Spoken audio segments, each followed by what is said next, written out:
আসসালামু আলাইকুম। আজকের ভিডিওতে আপনাদের স্বাগতম। আজ আমরা শুনব এক শিক্ষামূলক গল্প। গল্পের নাম সততার পুরস্কার ও জাদুর কলসি। অনেক দিন আগের কথা।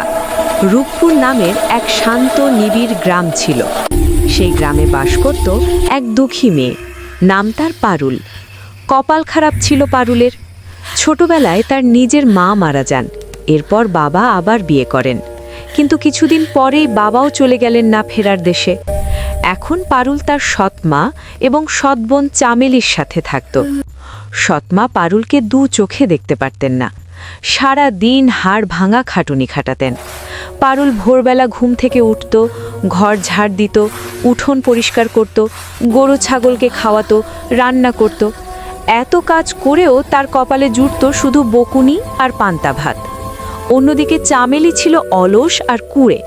সে সারা দিন শুয়ে বসে থাকত এবং ভালো ভালো খাবার খেত। পারুলের ওপর তাদের একটুও দয়া ছিল না। একদিন সকালবেলা সৎমা কড়া গলায় পারুলকে জল আনতে বললেন। ওরে পারুল, ঘরে এক ফোঁটা জল নেই, যা তাড়াতাড়ি নদী থেকে জল নিয়ে আয়। সেই সঙ্গে হুঁশিয়ারি দিয়ে দিলেন, কলসি ভাঙলে বা দেরি করলে তার খাওয়া বন্ধ হবে। পারুল কোনো কথা না বলে মাটির কলসিটা কাঁখে নিয়ে নদীর দিকে রওনা হলো। নদীটি ছিল গ্রামের শেষ প্রান্তে, জঙ্গলের পাশ দিয়ে বয়ে গেছে। পারুল নদীর টলটলে জলে কলসি ডোবালো। জল ভরতে ভরতে হঠাৎ তার হাত ফসকে কলসিটা নদীর স্রোতে ভেসে গেল। হায় হায়, এখন আমি কি করব? মা তো আমাকে মেরে ফেলবে। পারুল কাঁদতে কাঁদতে ভয়ে নদীর পাড় ধরে দৌড়াতে লাগলো। কলসিটা ভাসতে ভাসতে অনেক দূরে চলে যাচ্ছিল। পারুলও সেটির পিছু পিছু ছুটল। কলসি খুঁজতে খুঁজতে পারুল এক অচেনা জঙ্গলের ভেতর ঢুকে পড়ল। জায়গাটা খুব সুন্দর কিন্তু অদ্ভুত। গাছে গাছে নানা রঙের পাখি ডাকছে। হঠাৎ সে দেখল তার কলসিটা একটা ঘাটে এসে থেমেছে। সেই ঘাটের ওপরেই এক বিশাল পুরনো লতা পাতায় ঢাকা জরাজীর্ণ বাড়ি। সেখানে এক থুরথুরে বুড়ি বসেছিলেন।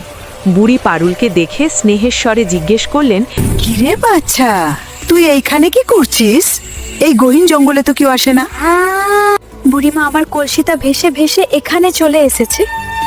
ওটা না নিয়ে গেলে আমার সৎমা আমাকে খুব মারবে। আমি কি কলসিটা নিতে পারি?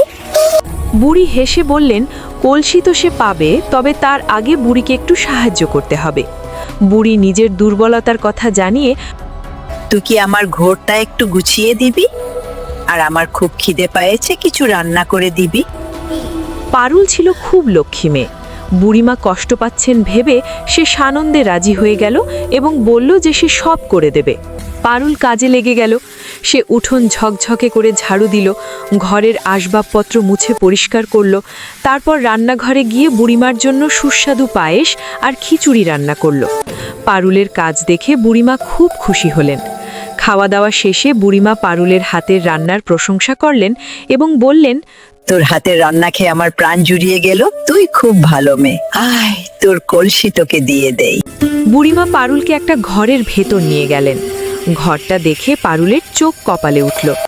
ঘরের মেঝে থেকে ছাদ পর্যন্ত নানা রকমের কলসিতে ভরা। কোনোটা চকচকে সোনার, কোনোটা রূপার, কোনোটা তামার, আবার কোনোটা সাধারণ মাটির। বুড়িমা পারুলকে তার কলসি চিনিয়ে দিতে বললেন। বলতো ভাষা, তোর কলসি কোনটা?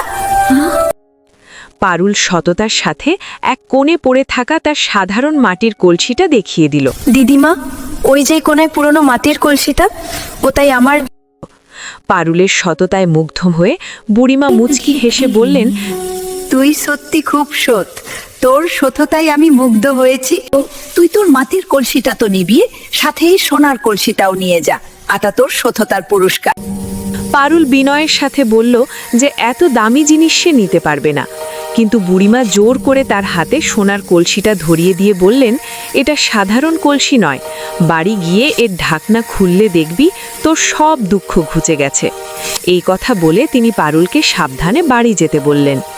পারুল সোনার কলসি আর মাটির কলসি নিয়ে বাড়ি ফিরল। পারুল ভয়ে ভয়ে কলসিটার ঢাকনা খুলতেই অবাক কাণ্ড, কলসি থেকে ঝরঝর করে স্বর্ণ মুদ্রা আর হীরা মাণিক্য পড়তে লাগলো। সাথে সাথে বের হলো সুস্বাদু সব খাবার, মিঠাই, মন্ডা, পোলাও, মাংস। সৎমার চামেলি সেই খাবার খেলো বটে, কিন্তু তাদের মনে হিংসা আর লোভ আরও বেড়ে গেল। সৎমা ভাবলেন, পারুলের মতো বোকা মেয়ে যদি সোনার কলসি আনতে পারে, তাহলে তার বুদ্ধিমতী মেয়ে চামেলি গেলে আরও বড় হীরের কলসি নিয়ে আসবে। পরদিন সকালে সৎমা চামেলিকে নতুন জামাকাপড় পরিয়ে সাজিয়ে দিলেন। হাতে একটা নতুন মাটির কলসি দিয়ে বললেন, চামেলি যেন নদীতে গিয়ে কলসিটা ভাসিয়ে দেয় এবং ওই বুড়ির বাড়ি গিয়ে সব লুটে নিয়ে আসে। চামেলি ইচ্ছে করেই কলসিটা নদীতে ফেলে দিল। তারপর দ্রুত হাঁটতে হাঁটতে সেই জঙ্গলের বুড়ির বাড়িতে পৌঁছল। বুড়িমা তাকে দেখে জিজ্ঞেস করলেন সে কে এবং কি চায়। চামেলি ঝাঝালো গলায় জবাব দিল যে সে তার কলসি নিতে এসেছে, কোনো কাজ করতে আসেনি, এবং তাড়াতাড়ি কলসি দিয়ে তাকে বাড়ি যেতে বলল। বুড়িমা সামান্য জল চাইলেন, বললেন তার খুব তেষ্টা পেয়েছে। চামেলি মুখ ভ্যাচকে অবজ্ঞার সাথে বলল, সে কি বুড়ির চাকর নাকি? জল তেষ্টা পেলে যেন নিজে খেয়ে নেন। বুড়িমা দীর্ঘশ্বাস ফেলে বললেন, ঠিক আছে, সে যেন এসে তার কলসি নিয়ে যায়। তিনি চামেলিকে সেই কলসিতে ভরা ঘরে নিয়ে গেলেন। চামেলি দেখল সেখানে হরেক রকমের কলসি। তার চোখ লোভে চকচক করে উঠল। বুড়িমা তার কলসি চিনিয়ে দিতে বললেন। চামেলি লোভের বশে সবথেকে বড় আর চকচকে একটি হীরের কলসি দেখিয়ে বলল, এটাই তার কলসি, সে বাড়ি থেকে এটাই এনেছিল। বুড়িমা মনে মনে হাসলেন। তিনি বললেন, ঠিক আছে, সেটাই যেন সে নিয়ে যায়, তবে হুঁশিয়ারি দিলেন যে বাড়ি পৌঁছানোর আগে যেন কলসির ঢাকনা না খোলা হয়। চামেলি তো মহা খুশি। সে কলসিটা নিয়ে দৌড়াতে দৌড়াতে বাড়ি ফিরল। চামেলি যেই না কলসির ঢাকনা খুলল, ঘর অন্ধকার হয়ে গেল। কলসি থেকে সোনা দানার বদলে বের হলো হাজার হাজার বোলতা, বিছা আর কালো ধোঁয়া। সৎমার চামেলি ভয়ে চিৎকার করে উঠল। বোলতাগুলো তাদের হুল ফোটাতে শুরু করলো। ঘর জুড়ে দুর্গন্ধ ছড়িয়ে পড়ল। চিৎকার শুনে পারুল দৌড়ে এলো। সে তার সোনার কলসি থেকে পবিত্র জল ছিটিয়ে দিল তাদের ওপর। সাথে সাথে বোলতাগুলো উধাও হয়ে গেল। সৎমার চামেলি যন্ত্রণায় কাতরাতে কাতরাতে নিজেদের ভুল বুঝতে পারল।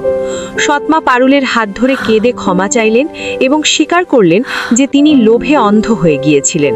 তিনি এটাও বললেন যে পারুলের সততাই আজ তাদের বাঁচালো। চামেলিও লজ্জিত হয়ে পারুলের কাছে ক্ষমা চাইল। সেদিন থেকে তারা আর পারুলকে কোনো কষ্ট দিত না। পারুলের সোনার কলসির জাদুতে তাদের অভাব দূর হলো। কিন্তু সৎমা আর চামেলি এই কঠিন সত্য উপলব্ধি করলেন যে লোভের ফল কোনোদিন ভালো হয় না, আর সততা আর ভালো ব্যবহারই মানুষের আসল সম্পদ। সেই থেকে তারা সবাই মিলেমিশে সুখে শান্তিতে বসবাস করতে লাগলো।